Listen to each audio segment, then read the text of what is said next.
Morning students. In today lecture we will discuss about nation state.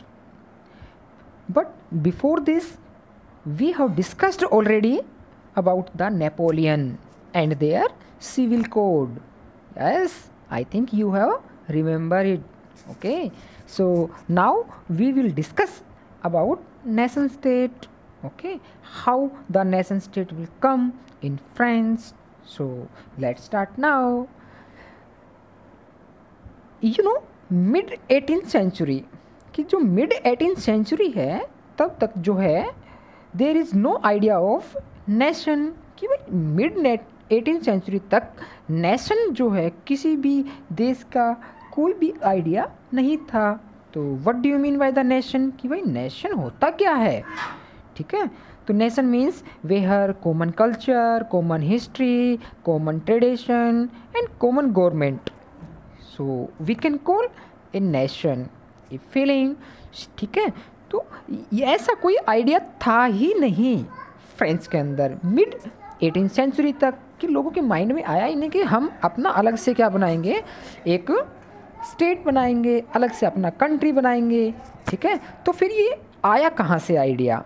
ठीक है, कि idea of nation state कि जो नेशन स्टेट का जो आइडिया है वो कहाँ से आया. तो we will discuss about this in this lecture. ठीक है, so 3 language are speaking in French, Italian and German. ठीक है, तीनों लैंग्वेज क्या है बोली जाती थी. तो हाउ कैन इट पॉसिबल कि नेशन स्टेट का आइडिया कैसे आया. ठीक है, तो we will discuss about this कि भाई nation state in Europe, society is divided into 2 parts, aristocracy and peasant. Okay, so aristocracy means कि persons who are belong to a rich family. ठीक है, जो means कि जो फ्रांस जो है वहाँ पर जो सोसाइटी है वो क्या है 2 पार्ट्स में डिवाइडेड थी. इट मीन एरिस्टोक्रेसी मीन्स जिन लोगों के पास में राइट्स हैं, जिनके पास में पावर है. एंड पीजेंट्री मीन्स जो लोग पुअर हैं, जो lower section of the society हैं. ठीक है, तो एरिस्टोक्रेसी में क्या क्या राइट्स थे उन लोगों के पास में. उनके पास में प्रिविलेज राइट्स थे एज लाइक कि लैंड ओनिंग क्लास कि भाई जिन लोगों के पास में क्या थी ज़मीन थी, मतलब ज़मीन के मालिक थे ये लोग. ठीक है, स्पीक फ्रेंच लैंग्वेज और कौन सी भाषा बोलते थे, फ्रेंच लैंग्वेज बोलते थे. स्मॉल ग्रुप, सिंपल सी बात है कि भाई इन लोगों की जो संख्या थी वो क्या थी, थोड़ी थी, कम थी, स्मॉल ग्रुप था. ठीक है, family connected by the marriage कि जो फैमिली थी वो क्या है मैरिज. कहने का मतलब क्या है, कनेक्टेड मैरिज का मतलब अपने ही जाति के लोगों में शादी करते थे ये लोग, दूसरी कास्टिज्म को फॉलो नहीं करते थे. ठीक है, and United in common way of life मतलब रहन सहन जो ना इन लोगों का लगभग एक जैसा ही होता था. ठीक है, तो ये क्या फीचर्स हैं आपके एरिस्टोक्रेसी जो सोसाइटी था, अपर जो लेवल था उसके बारे में. अब हम बात करते हैं पीजेंट के बारे में. पीजेंट क्या है आपका most high section of the society. भाई सोसाइटी का सबसे हाई सेक्शन जो है वो कौन है आपका पीजेंट है. कहने का मतलब इन लोगों की संख्या ज़्यादा है सोसाइटी में. ठीक है, तो सबसे इम्पोर्टेंट है कि मेजोरिटी ऑफ पॉपुलेशन की जो मेजोरिटी है पॉपुलेशन की. सेकंड है looked after the aristocracy land. ठीक है, कि कहने का मतलब है ज़मीन के मालिक कौन है एरिस्टोक्रेसी. ठीक है, और उनके ऊपर काम कौन करते हैं पीजेंट. ठीक है, तो भाई वो तो सिर्फ एज ए लेबर के तौर पर काम करते हैं उनकी ज़मीनों में. ठीक है, तो आप इस पिक्चर से देख पा रहे हैं कि इनकी संख्या ज़्यादा है सोसाइटी में और इनकी संख्या क्या है स्ट्रेंथ कम है. ठीक है, सो नाउ अब क्या हुआ कि 1750 के अंदर एक थर्ड ग्रुप और निकल के आया सामने जिसको बोलते हैं हम मिडिल क्लास. ठीक है, तो मिडिल क्लास में कौन कौन थे, मिडिल क्लास में भाई बिजनेसमैन थे, टीचर थे, डॉक्टर थे. ठीक है, लॉयर, क्लर्क मीन्स एजुकेटेड लोग जो हैं वो मिडिल क्लास से निकल कर आए. और इन्हीं लोगों के माइंड में जो है क्या आया, एक नेशन स्टेट का कंसेप्ट आया. ठीक है, यस, जो कॉमन पीपल थे ना, उन लोगों के माइंड में क्या आया, about to think about nation, कि नेशन जो है यूनिटी के बारे में, जहाँ क्या हो आपका कॉमन कल्चर हो, कॉमन लैंग्वेज हो, कॉमन ट्रेडिशन हो, कॉमन हिस्ट्री हो, ठीक है। ये सभी पॉइंट क्या है, अगर आपके कॉमन हैं तो it means we can call the nation. तो नेशन यूनिटी उसको हम बोलेंगे। एक तो ये आइडिया उन लोगों के माइंड में आया। सेकंड क्या था, अबाउट लिबरल नेशनलिज्म। अब लिबरल का मतलब क्या होता है, फ्रीडम, आज़ादी, ठीक है। तो देखते हैं what do you mean by the liberal, कि भाई लिबरल का मतलब क्या होता है, ठीक है। अब लिबरल नेशनलिज्म मीन्स कि freedom of individual, yes, freedom of individual. अब इंडिविजुअल फ्रीडम का मतलब क्या है कि भाई हर एक व्यक्ति क्या है, वो आज़ाद हो, वो अपने अकॉर्डिंग अपने सोसाइटी में लिव कर सकता है, रह सकता है, आइडियाज़ दे सकता है। तो इंडिविजुअल फ्रीडम कौन सोचते थे, लिबरल, जो मिडिल क्लास से संबंधित थे जो लोग, वो लिबरल के रिगार्डिंग सोच रहे थे, आज़ादी के रिगार्डिंग।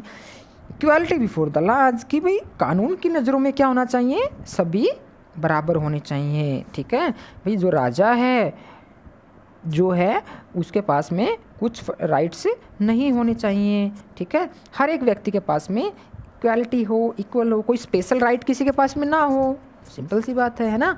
और थर्ड लिखा इन्होंने कि गवर्नमेंट विद पीपल एग्रीमेंट, कि भाई लोग क्या करें, सरकार खुद इलेक्ट करे, अपने लीडर को खुद चूज करे, कोई राजा वगैरह नहीं होना चाहिए, ठीक है, कि लोगों की सरकार हो। इट मीन्स डेमोक्रेसी एस्टेब्लाइज करना चाहते थे, ठीक है। And fourth is end of aristocracy, भाई एरिस्टोक्रेसी रूल एंड द क्लेरियल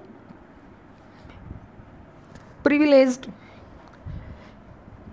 का मतलब है कि उनको जो जन्म से पहले से जो राइट मिले हुए थे ना, उनका एंड करना चाहते थे वो, ठीक है। ऑटोक्रेसी का, ऑटोक्रेसी मीन्स कि एक ही व्यक्ति के हाथ में पावर नहीं होनी चाहिए, ठीक है। सो ये भी चाहते थे मिडिल क्लास के लोग। And last one is the constitutions and representative government. Same third जो पॉइंट है कि भाई पीपल इलेक्ट देयर लीडर, भी कॉन्स्टिट्यूशन होना चाहिए, ठीक है। और लोग क्या करें, अपने लीडर को खुद इलेक्ट करें, ठीक है। So this is the concept about liberalism, ठीक है। समझ में आया, I think you got it, okay, thank you. Yes, तो नेशनलिज्म का जो आइडिया है वो कहाँ से आया था, आपका मिडिल क्लास से। तो two ideas of educated middle class ने दो आइडिया देख, तो आपको नेशनल यूनिटी का, सेकंड लिबरल नेशनलिज्म का आइडिया जो है वो इन्होंने दिया। बट अभी भी क्या थी, दो प्रॉब्लम फेस हो रही थी। कौन कौन सी, कि ओनली मैन अबाउट 21 ईयर, कि जो व्यक्ति 21 साल से ज़्यादा है, और दे हैव द प्रॉपर्टी, यदि उसके पास में प्रॉपर्टी है तो दे कैन वोट, वही वोट दे सकता था कि जो जिसके पास में प्रॉपर्टी है।